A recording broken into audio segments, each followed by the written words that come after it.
Hi, welcome to your Wilcom Embroidery Studio Digital Edition journey. Over the next 14 days, I'll walk you through your digital edition experience. I'll give you an overview of the software, plus I'll teach you how to open and use your embroidery designs, and we'll touch a little bit on lettering, editing, plus a whole lot more. So welcome aboard and let's get started. Let's start off with a quick tour of the user interface. We're now in the workspace designing area, where you edit and create new designs. The top section of the interface is where your standard view and stitch type toolbars. It's where you access things like opening a new design, printing, saving, changing view options, opening different dockers, and of course accessing your outline and fill stitch types, and a bunch of quality stitch settings such as underlay, pull compensation, and other options. On the left side are most of your design and editing tools. Now these tools you see here will vary depending on what level of Embroidery Studio you have, and I'm running the top level designing, so I've got all the digitizing tools available to me. And down the bottom is our color area, where you set up the colors for your design, select threads, and change options like background colors or product display images to display your design on. Now another section that you'll find really interesting, especially while you're learning and getting familiar with Embroidery Studio, is the home section in the top left here. Now the home screen provides some really information, and I like to start off my Embroidery Studio on the home screen every day. From the home screen I can start a brand new design or open an existing design. I've also got quick access to the recent designs that I've been using or editing. And while you're in a trial, you can see exactly where you're up to and how many days you've got left. But on the right side are some really helpful information, whether you're new or experienced in Embroidery Studio. Our news feed will constantly give you some great tips and insights to get the most from your embroidery software, but also general tips on the industry as well. And across on our blog, you will find stacks of tutorials and tips, again to get the most out of your Wilcom products, plus some really inspiring stories to read about what people are doing with their Wilcom software and awesome things they're doing in the embroidery industry. But let's go back to the workspace area and we'll open up a sample design to continue the rest of our tour. Now with a sample design open, I have more options, and you'll notice a few things have changed as well. First of all, you notice that the color bar is different.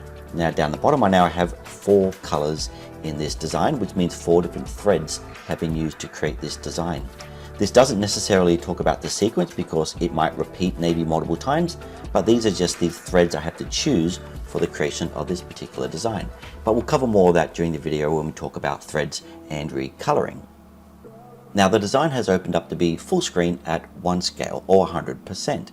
And I can change my zoom setting on the top here to either fit it to the screen or zoom out if I like, or I can press the B button on my keyboard and draw a box and zoom into different aspects of my design as well. And another important change you might want to do is to set your software to be either metric or US imperial, whether you prefer millimeters or inches. You might also notice in the bottom left hand corner of the screen, it's showing the entire stitch count for this design. In my case, it's 92,235 stitches because it's quite a large design. And if I select the whole design, I can see it's 297 millimeters wide by 197 millimeters high, so quite large. Now we'll walk through some of the display options you have available as a part of your design. Now first of all, we have the background. At the moment it's using a standard grey background, which is the digitizing background screen of the Wilcom software. I can modify that by selecting this background icon here and choosing either a solid color or a fabric to use as my background. I might just choose a darker color such as a black color and click OK. We also have other view and display options that you can use to preview your design. Now I do have a grid running in the background and I can turn that off by selecting the grid icon. And at the moment I am showing my design in true view, which is a simulated view of what the real thread will look like on the machine. Now it is simulated and the colors will always vary depending on your monitor and of course the type of thread that you are using. But from the toolbar and above, I can turn and toggle off the different view options for my design. First of all, it's true view. To turn on and off true view, just select the icon and it changes from a true view look to a standard flat color thread. Then I can turn off my stitches or turn them back on again. Then my object outlines. And finally, the stitch penetrations as well, you can turn off.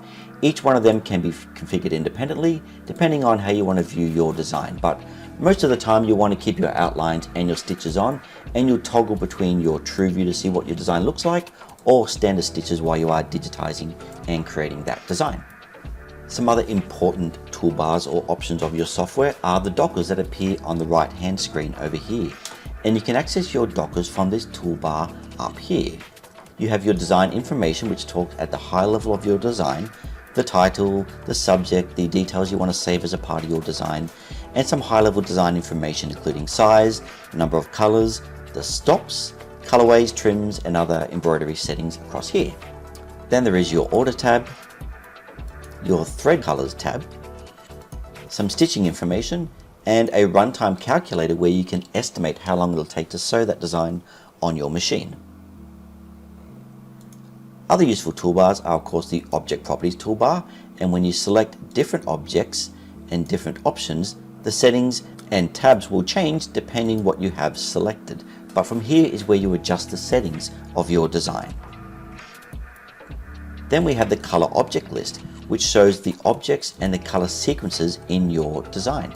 Now again, this design might only have 4 colors, a navy, a cream, a teal, and like a cyan, but it has lots of color changes, which shows the complexity and the detail in this design. And that's available in your color object list. Then you have your colorway editor, where you can create different colors for your design, depending whether it's a white shirt or a dark shirt. And of course, your thread palette, where you can configure what threads you have in your designs. All your dockers appear on the right side, and you can close them with a close button, or you can auto hide them with the pin, and then when you select it, it will slide out automatically and disappear when you're designing on screen. If you have a large monitor, you can also drag your dockers off and position them anywhere on screen, including a second monitor to give you more designing space. You can also dive in deeper and change the settings of your Wilcom embroidery software under Setup and Options. From here, you can fine-tune your Wilcom EmbroideryStudio experience, including how often your software will auto-save for you.